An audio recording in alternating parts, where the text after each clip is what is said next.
Thanks for joining us today. We are preparing for what's next at this Momentum Summit today, presented by Direct Agents. I'm honored to be joined today by Jared Slotnick, who is the Group Manager, Agency Partnerships at Google. How are you doing today, Jared? Doing great. It's always a pleasure to start my day with you, Dinesh. Same here, Jared. Same here. I think we connected at the last summit, and we shared some insights in terms of how things were going when the early days of the pandemic. It feels like a lifetime ago, and really, it's been 6 months. I guess what are some things that you're doing to weather through this, and what is your focus in terms of your well-being and things like that you're working on? Even hearing you say 6 months is hard to comprehend. Time seems to have taken on a new definition. And so what I've been trying to do is really focus on good habits every day. Think about it as a marathon, not a sprint, even though it feels like a marathon of sprints. And so something that I really prioritize consistently is starting my day with something just for me.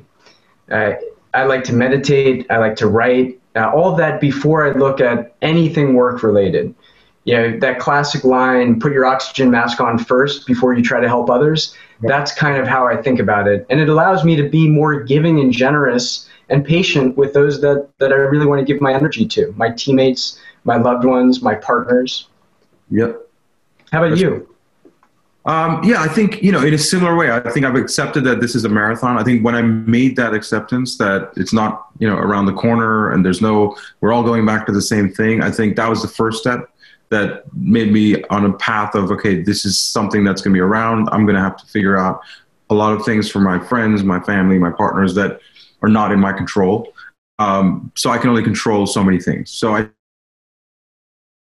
can enjoy, I can be successful at, and also personal well-being that you're addressing. Like I prioritize that in terms of just time outside whenever I can, time to work out, to get fit, but also just time to do nothing and browse and be lazy. And, I like to do the opposite of you. Like I start the day super lazy and just browse and do random things that I wouldn't be able to do during the day. Break up the day like that. And that kind of gets me in the zone of getting to work. Play is so important. And I just want to give you credit. It's something that's been consistent in our conversations is your focus on inclusion, culture, well-being, and the fact that we're starting the conversation with this from someone who runs a business is just, I think, a testament to how important it is. It starts at the top. Just something that we did recently as a team was we asked people across the team to share their well-being tip. And we asked them to record it. And then one of our teammates, who's just so talented, kind of like your production level at Direct Agents, but put together a video where the words are read aloud so you hear them, but you can also read them as a transcript. And it's just so beautiful and intimate to hear all these different approaches to something that doesn't have a one-size-fits-all solution. And that's really, I think, what we're trying to emphasize. That's really great. That's a great idea for a team idea to share. So, I think getting into what's next, and, from your perspective, obviously you of companies in the space today, we talked about that first 6 months heading into now what's next and the long-term view. What are some long-term trends that you're seeing that have emerged COVID? Well, I think what we're going to talk about today is, yes, the trends. We want to set the landscape. We also want to talk about some insights from those trends that are affecting advertisers, and then what can you do about it? So that's kind of the progression of the conversation. Just for a bit of background, my responsibility is to lead a sales team. Their success and their well-being is my number one priority. If successful, they are able to help agencies and advertisers grow with Google. And that's a responsibility that we take very seriously at all times, but especially when there's been so much pain caused by COVID, caused by civil unrest, caused by, the list has unfortunately kept going on. So a few trends that I wanted to share today, and I'll just kind of quickly go through a few highlights. And then Dinesh, if any one of these pops, just let me know, we can dive a little bit deeper. This is based on some research that we did, follow up with direct you're interested in hearing more about. The first one is to recognize reality. Wellness was considered this luxury previously, but now it's a basic necessity. And it's also become much more realistic and down to earth. So people are looking for ways to reduce stress and find balance. The second is that there's an expectation of personalized experiences. We have these new technologies and they're fusing our physical and digital worlds. That means there are greater expectations of brands to understand and address those needs. The third is eco-commerce. And I know a lot of people are pausing on that. Yes, eco-commerce. And what that means is that people are aware and concerned about the impact they're having on the environment. Consumers expect brands to prioritize sustainability as they manage other issues. The fourth trend that we're looking at is purpose-driven brands. Consumers are seeking brands that enable and empower them to challenge the status quo. What that means is people demand that companies show up. Where there are issues that matter to them, they want to know that they matter for the brand as well. The last is around localization. And you've heard me mention authentic a couple times now, but localization is really about making authentic connections. People are putting a premium on interaction and support for others. So think about how you can really make sure that you're making those authentic connections locally. Got it. And so when you think about specific verticals across this, diving into some of the advertisers that we work with, we work with a lot of health and beauty, e-commerce, obviously. So anything in sort of the fashion, retail, but then also consumer electronics. Like these are big areas that we work with. What are some specific things that you're seeing, if you can share across any of those verticals? Of course. And I pulled together a few insights that kind of cut across some of the advertiser verticals that you specialize in. But I also wanted to share some insights that reflect those trends to kind of guide us towards this digital transformation that we're all in the midst of, and some of the actions that we're going to recommend. So one is on e-commerce. What we've seen is, you've heard kind of this focus on the trend lines and what's happened to those trend lines in the past 6 months and how that affects your planning for the future. So in the US, e-commerce penetration has grown more in the first few months of this pandemic than the past 10 years. 16% to almost 30% and continuing to grow. If you thought about your business and the number of customers that interacted with you online, and then you doubled that, that's the level of growth that we're looking at. And if you continue to draw that line out, what does it mean for your business? How do you have to reorganize supply chain? How do you have to customize your online presence? These are all considerations that are right now. The second insight I wanted to share is around streaming. YouTube and YouTube TV viewed on a television, so really your interaction with YouTube on screens, whether it's handheld or on the wall, has grown 80% year over year in the US. This is nearly taking one YouTube and adding another YouTube. So, tremendous amount of growth and just a reflection of how people are choosing to spend their time. The last piece I wanted to call out is collaboration. I really feel for all the parents out there, online learning, managing your household, your job, and your kids' education is way too much to ask of anyone. And we've certainly been asking that for way too long. So kudos to all of you for keeping your patience and keeping your focus there. We found that online learning searches have grown globally by 400% year over year. So this might be one of those industries that has now pivoted and is not going back. There is now a percentage of learning that is just going to happen online, and there are going to be very large businesses built on that. The second that I wanted to call out around collaboration is something that's already matured, and that's website building. But searches for website builder have actually grown globally by 30% year over year. So the takeaway here is, even in areas where you thought we were at the beginning of a massive shift, yes, that happened. And even in areas where you thought we were towards the maturity of that massive shift, there's more. Wow. So would you, and just a quick sort of curveball question for you, would you compare this time, or, as a company, does Google sort of put this time and compare it to anything else that we've ever seen, in terms of the seismic transformation that's happening right now? Well, I think something we're going to talk about is pattern matching, and that's really driven by advances in machine learning and artificial intelligence, that advancement of technology has really been, and our CEO, Sundar, has compared it to fire, which, just take a moment to think about that. The tools that we now have at our disposal for something that seems as trivial as advertising, but really is so important to helping businesses and economies and families thrive, now has a tool that we compare with the advent of fire. Wow. That's what I was looking for, that kind of vision. So, and that's amazing to sort of have that in the back of your mind doing business today, right? Or rethinking about how you see the world today.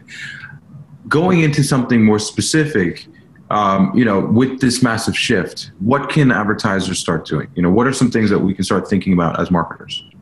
You're a man of action. I love it. So Dinesh, here's what we've got in store for the audience. We want to talk about a few actions, and then we're going to kind of summarize how all of this stitches together. So on the action side, a few things to keep in mind. You've got to keep pace with the massive shifts. There is no alternative option. The things that we talked about are happening and are going to separate businesses that go from good to great and those that no longer exist. The second action that we really want to encourage people to do is to break down silos within your organization. Oftentimes, you and I are talking to an advertiser where they have a performance goal and a brand goal. Let's break down those silos. Video versus search. Break down those silos. What marketing objective are you trying to achieve? Is it driving high quality leads? Is it building online awareness? Is it offline sales? We can help you with that, but we've got to organize against those objectives. The second last piece is engaging people across their complex online journeys. These examples from yourself and from your loved ones. We have a tool on Think with Google. If you do one thing based on this discussion, go check out this interactive journey tool on Think with Google, and you can trace for different verticals consumer journeys.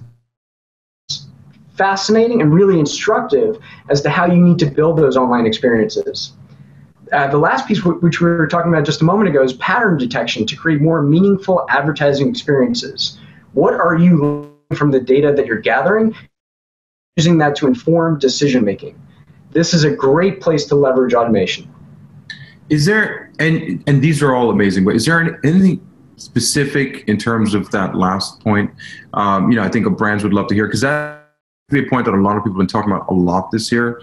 But what things have you seen in action that could be actually implemented by someone that is interesting to you? Let's talk about how to leverage automation, right? So one of the things that we do in our partnership, we leverage tools that surface recommendations of that business, and we can automate some of those recommendations universally agree on. So that's one aspect of just campaign structure. Another example I'd give you is when we start having many different device formats, the landing pages would have to shift to that format. We didn't design 9 different options and then choose where to place them. We created flexible design. We did the same for advertising with smart creatives. We did the same thing for bidding. Instead of spending 1 day a week using stale data to make decisions about bids and budgets and keywords, we automated that with smart bidding. And it's only getting better day by day. So those are a few examples in an agency partnership and an advertiser relationship where we can leverage automation to have smart creatives, smart bidding, and smart optimizations, allowing us to focus more on strategic conversations, how to build the business. Excellent.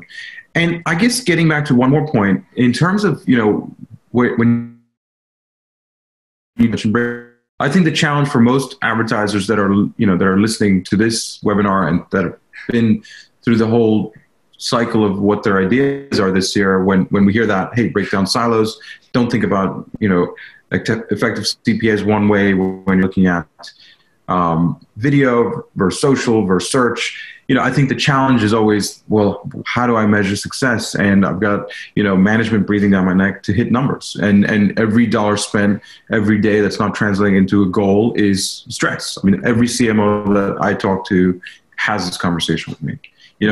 when they obviously want to innovate and continue to try new things with all the technologies tools that are, as you mentioned, emerging all the time. How should we be thinking about the world now, about silos versus performance? Well, the first place I'd start is, what is your business objective and what is your marketing objective? Yeah, you're on the business side, that is much more complex and specific to the business. On the marketing side, that's where you and I play every day. And really, there are a few basic categories that I would recommend organizing around. I mean, we touched on it just briefly a second ago, but the focus on lead generation, online raising awareness, online sales, and offline sales. We have a suite of tools that can achieve each of those objectives. Part of what you're also getting at is the need for experimentation. You talked about your morning routine.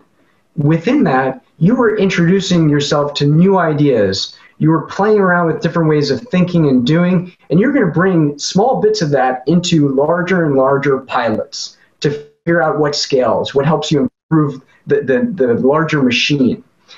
Same is true for a marketing organization. Determine what percent of your budget you're going to dedicate to experimentation. Have very clear, learn and iterate.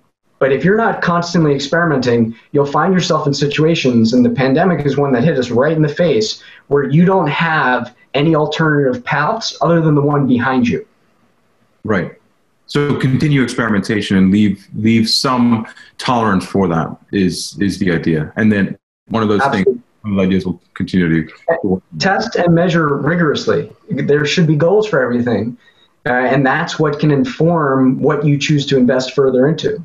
Okay, great. And just a couple more questions for you. I think, you touched on automation, touched on some of the smart bidding tools that you're seeing showing success. Can you talk more about any of those things where Google's innovating that our advertisers can capitalize on heading into Q4 and also thinking about early 2021?